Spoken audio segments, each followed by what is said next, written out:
million. Now, it's under my assumption that if you're selling something that you used to own for $1, if you're doing that, you don't have $15 million, because if you did, you wouldn't be having a garage sale.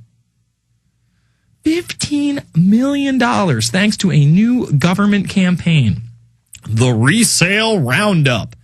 Again, to make you feel bad, to make you feel like a criminal, to let you know who's in charge. The Resale Roundup, launched by the Consumer Product Safety Commission, enforces new limits on lead in children's products and makes it illegal to sell any items that don't meet those limits or have been recalled for any other reason. Excuse me, how are you supposed to know that your Thundercats toy that you bought your kid 20 years ago has too much lead in it? How are you supposed to know that Transformers figure is no good? And you're supposed to pay $15 million. If it was $15,000 or $1,500, it'd still be ludicrous. But when you can go to $15 million town, that's off the charts. That's total and complete insanity. The strict standards were set in 2008 Consumer Product Safety Improvement Act after a series of high-profile recalls of Chinese-made toys. The standards were originally interpreted to apply only to new products, which makes sense. But now the CPSC says they apply to used items as well. Those who resell recalled children's products are not only breaking the law, they are putting children's lives at risk. I mean, really? I'm reselling a G.I. Joe and I'm putting a child at risk? I'm reselling somebody my Hulk Hogan action figure and I'm putting a child at risk? No, this is another excuse to have the government come into your life and take control.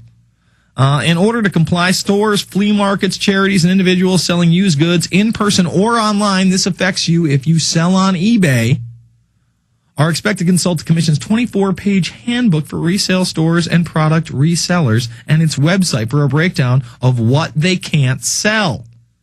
24-page handbook? I'm supposed to read a 24-page handbook before I put an item on my eBay? On my eBay. Unbelievable. Violators caught selling anything on the enormous list face fines up to $100,000 per infraction and up to $15 million for a related series of infractions. CPSC spokesman Scott Wolfson says the fines are intended for large companies with serious infractions. CPSC is an agency that has used its penalty powers over the 30-year history against companies.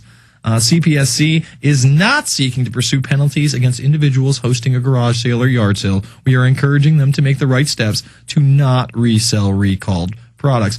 But encouraging them to take the right steps means you're a criminal, and yes, we can fine you like a company. We just want to let you know. It's very mafioso. It's very cartel-like. But what do we expect in a culture that breeds greed and ignorance? Well, the scum go to the top, they rise right up there, and then they take advantage of the little guy. They just snap at him and just, gotcha again, gotcha some more. Because you don't like to pay attention. You don't like to get involved in your local government. You don't like to get involved in your state government. You don't like to get involved in federal policy. Because that's too much work. You're just sitting home right now watching the Emmys because 30 Rock is so awesome. And I can relate to all my coworkers and friends and family members because we can talk about TV shows and sports. And that's what our relationships are based on. Not love, not humanity, not activities outside of those things like television and sports.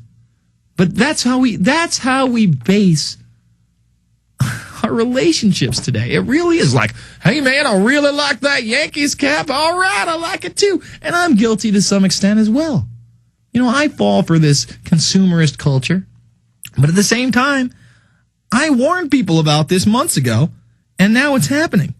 I mean, $15 million? $15 million. If you've got a dollar price tag on a toy that had lead in it. Give me a break. I can't stand it. We're going to continue to take your calls. 888-201-2244 is the number. Chris in California. Chris, you're on the line. Hey, how's it going, Jason? Good, man. I was listening to your show, and you're talking about all these fines and stuff. And, I'm a new listener. I've only been onto this stuff for a little while, but I've come across a lot of really interesting information, and it's all there. If you read our Constitution, it's all there, Jason. Mm-hmm. And one of the funny things I've come across is that our government, according to our Constitution, is only permitted to receive payment or pay in gold bullion and precious metals. That is correct. So now I don't have all the information here, and I'm sorry, I'm a little nervous. This is my first time ever calling into a radio station show.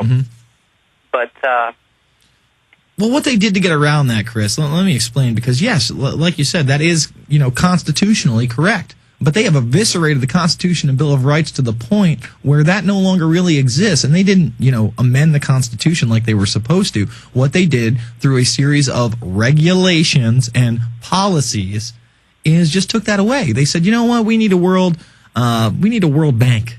And we need a Federal Reserve Bank that can sit there and be outside of government, and it'll be a quasi-government organization. You see, that's what the proponents, like the fake conservatives out there, will tell you, like Hannity. Oh no, it's a quasi-government organization. Let me tell you how it's a quasi-government organization. It's only quasi-government in the fact that the commissioners are elected by our elected officials. The 13 commissioners get 8-year terms based on our elected officials. We don't vote them in, and there's no oversight, and Greenspan tells you that they do what they want and they're outside of the presidency. So I wish we followed the Constitution, but we just don't. Back after this, it's the Info Warrior.